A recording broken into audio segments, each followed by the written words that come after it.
जी का खालसा वाहिगुरु जी की फतेह। परम सन्मान योग सत्कार योग गुरु की साजी और नवाजी हुई गुरु स्वरूप गुरु खालसा साध संगत जीओ। बड़े भाग पेटे गुरदेवा कोट पराध मिटे हर सेवा। वडभागी हो कि अमृत वेले तो सतगुरु नौवें पातशाह दे पावन पवित्र दरबार एकत्र हो के हाजरियां भर के जगत गुरु श्री गुरु तेग बहादुर साहब जी महाराज जी दी खुशियां प्राप्त कर रहे। महीनावारी पंचमी दे जोड़ मेले जो इस पावन पवित्र स्थान ते मनाए जाते हैं।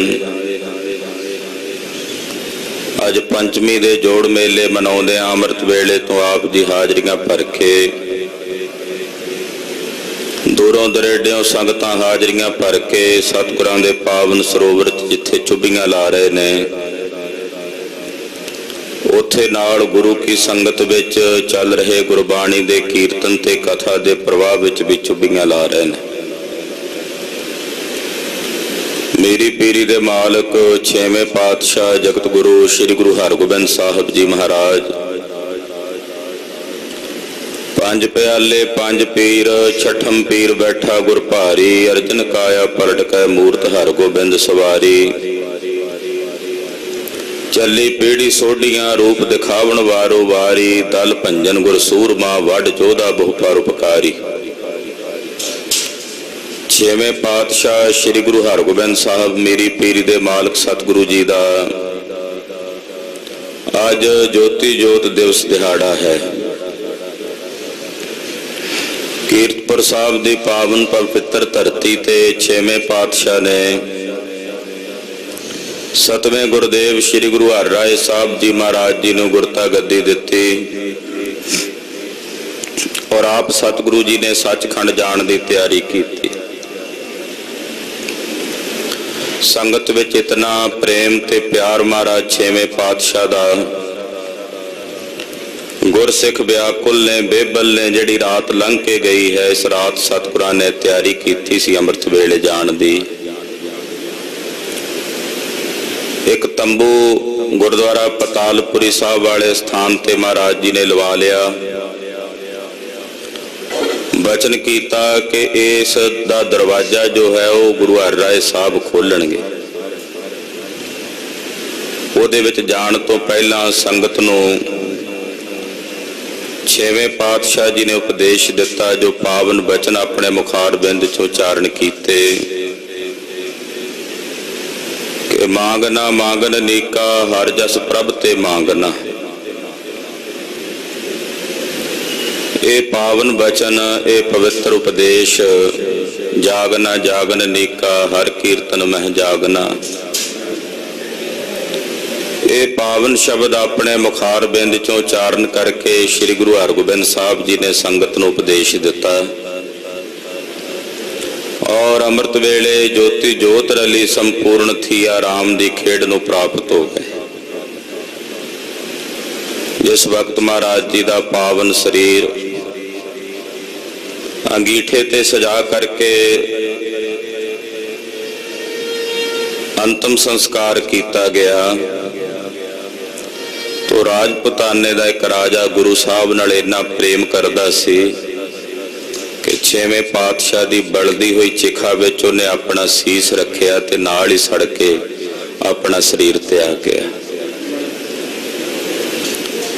उस राजे नूं वेख के उहदा एक नौकर सी उन्हें भी महाराज जी की चिखा दे विच ही अपना शरीर दगद कर लिया। होर कई गुरसिख तैयार होए कि छेवें पातशाह जी दे पावन अंगीठे विच ही असीं अपने आप नूं दगद करके महाराज जी दे नाल ही सचखंड चले जाइए। बहुत सारे सिख तैयार होए पर गुरु हरराय साहब सतवें पातशाह जी ने वरज दिता और रोक दिता, आख्या ये योग नहीं है। तो इस प्रकार छेवें पातशाह जी महाराज अज दे दिन ज्योति जोत समाए अपनी जोत श्री गुरु हरराय साहब जी महाराज जी विच रख गए। छेवें पातशाह धन गुरु हरगोबिंद साहब जी महाराज जी दे ज्योति जोत दिवस ते गुरुदेव दे चरणां विच कोटि कोटि प्रणाम है, नमस्कार है। पंचमी दे अस अज दे इस दिन ते सतगुरु जी ने अमृत वेले तख्तां ते प्रकाशमान हो के जो पवित्र श्री मुखवाक दी दात बख्शिश कीती है, आओ कुछ समय लई अपनियां सुरतियां बिरतियां नूं सतगुरु जी दे शब्द नाल जोड़िए, एकाग्रता बनाइए। आखिए जी सतनाम श्री वाहेगुरु साहिब जी, सतनाम श्री वाहेगुरु साहिब जी। बिलावल महला पंजवा, जीवो नाम सुनी। राग बिलावल विच अज दा पावन शब्द सतगुरां ने सानू बख्शिया। बिलावल राग विच सतगुरु पंजवें पातशाह धन गुरु अर्जन देव साहब ये पावन पवित्र अमृत बचन उचारण कर रहे हैं। जीवो नाम सुनी। पार ब्रह्म परमेश्वर दा, अकाल पुरख दा, निरंकार दा अमृत नाम सुन के असीं जीवदे हां। जदों निरंकार दे नाम दे विच सुरत एकमिक हो जाए, चार बाणियां हुंदियां, परा, पशंती, मध्यमा और बैखरी।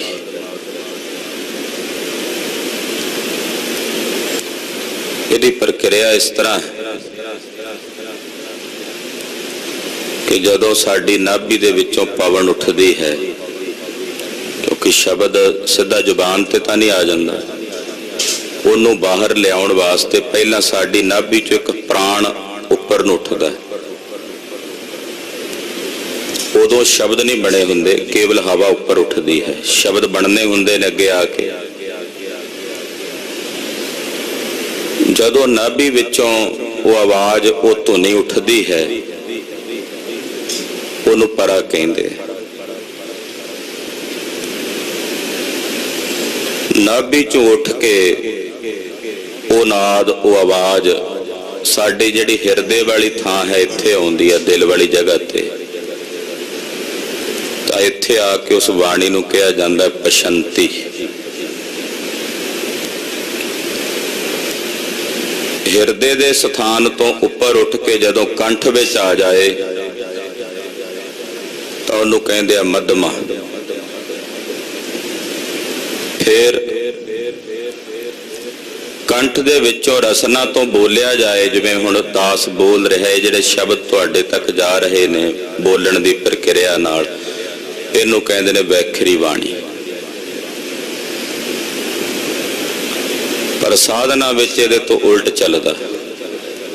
उदां असीं बोलना होवे, पहला परा बाणी द्वारा शब्द उठेगा, फिर पशंती विच आएगा, पशंती तो मध्यमा तक आएगा, फिर बैखरी द्वारा बाहर जाएगा।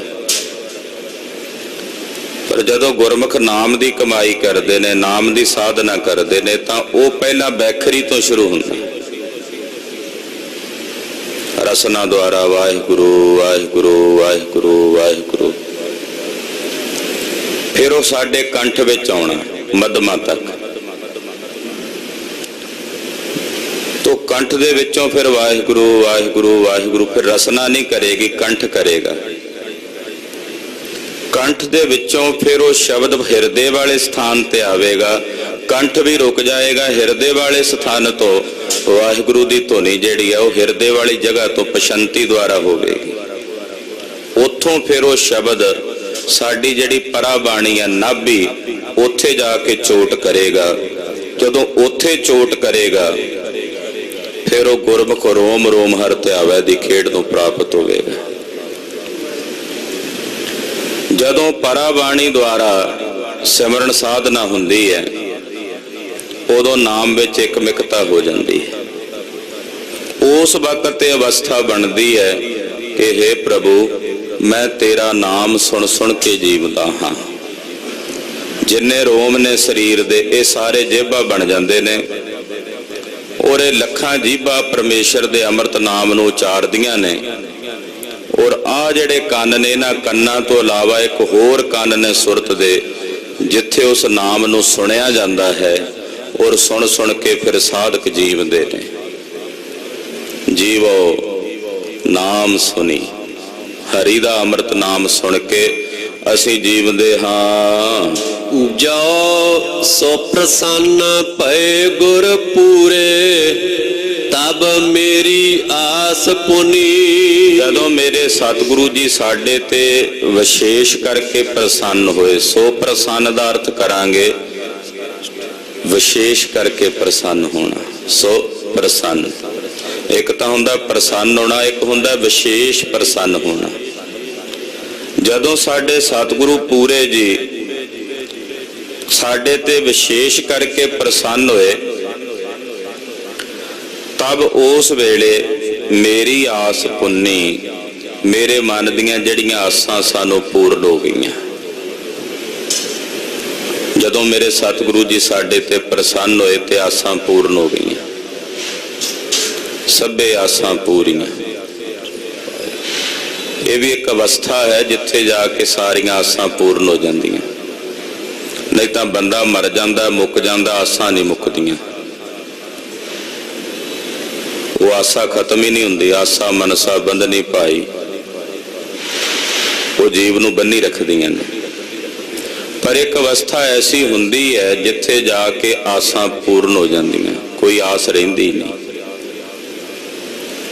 ਮਹਾਰਾਜ ਜੀ ਕਹਿੰਦੇ, ਜਦੋਂ ਮੇਰੇ ਪੂਰੇ ਗੁਰੂ ਜੀ ਸਾਡੇ ਤੇ ਪ੍ਰਸੰਨ ਹੋਏ ਤਾਂ ਮੇਰੇ ਮਨ ਦੀ ਆਸ, ਜਿੰਨੀਆਂ ਵੀ ਆਸਾਂ ਸਨ, ਉਹ ਪੂਰਨ ਹੋ ਗਈਆਂ। ਰਹਾਓ ਪੀਰ ਗਈ ਬਾਧੀ ਮਨ ਧੀਰਾ, ਮੋਹਿਓ ਆਨੰਦ ਧੁਨੀ। ਮੇਰੀ ਜਿਹੜੀ ਜਨਮ ਤੇ ਮਰਨ ਦੀ ਪੀੜਾ ਸੀ, ਜਨਮ ਤੇ ਮਰਨ ਦੀ ਪੀੜਾ ਚਲੀ ਗਈ, ਔਰ ਮੇਰੇ ਮਨ ਨੂੰ ਧੀਰਜ ਮਿਲ ਗਿਆ। ਜਨਮ ਤੇ ਮਰਨ ਦੀ ਪੀੜਾ ਚਲੀ ਗਈ ਔਰ ਮਨ ਨੂੰ ਧੀਰਜ ਮਿਲ ਗਿਆ। ਪੀਰ ਗਈ ਬਾਧੀ ਮਨ ਧੀਰਾ, ਮਨ ਨੂੰ ਧੀਰਜ ਵੱਜ ਗਿਆ। ਯਾਨੀ ਕਿ ਜਿਹੜਾ ਮਨ ਪਹਿਲਾਂ ਭਜਿਆ ਫਿਰਦਾ ਸੀ, ਭਟਕਦਾ ਫਿਰਦਾ ਸੀ, ਹੁਣ ਉਹ ਧੀਰਜ ਸਹਿਤ ਟਿਕ ਗਿਆ ਇੱਕ ਜਗ੍ਹਾ ਤੇ। ਮੋਹਿਓ ਆਨੰਦ ਧੁਨੀ, ਮੇਰੇ ਸਾਹਿਬ ਦੇ ਦਰ ਦੇ ਉੱਤੇ ਜਿਹੜੀ ਆਨੰਦ ਦੀ ਧੁਨੀ ਵੱਜਦੀ ਹੈ, ਉਹਨੂੰ ਸੁਣ ਕੇ ਮੈਂ ਮੋਹਿਆ ਗਿਆ। ਮੇਰੇ ਸਾਹਿਬ ਦੇ ਦਰ ਤੇ ਇੱਕ ਆਨੰਦਦਾਇਕ ਧੁਨੀ ਵੱਜਦੀ ਹੈ, ਉਹ ਕੀਰਤਨ ਦੀ ਧੁਨ ਹੈ, ਗੁਰਬਾਣੀ ਦੀ ਧੁਨ ਹੈ, ਜਿਹੜੀ ਸਤਿਗੁਰਾਂ ਦੇ ਦਰ ਤੇ ਹਮੇਸ਼ਾ ਗੂੰਜਦੀ ਰਹਿੰਦੀ ਹੈ। ਇਹ ਜਿਹੜੀ ਧੁਨ ਹੈ, ਇਸ ਆਨੰਦਦਾਇਕ ਧੁਨ ਨੂੰ ਸੁਣ ਕੇ ਮੈਂ ਮੋਹਿਆ ਗਿਆ ਹਾਂ, ਮੋਹਿਤ ਹੋ ਗਿਆ ਹਾਂ। ਹਾਂਜੀ।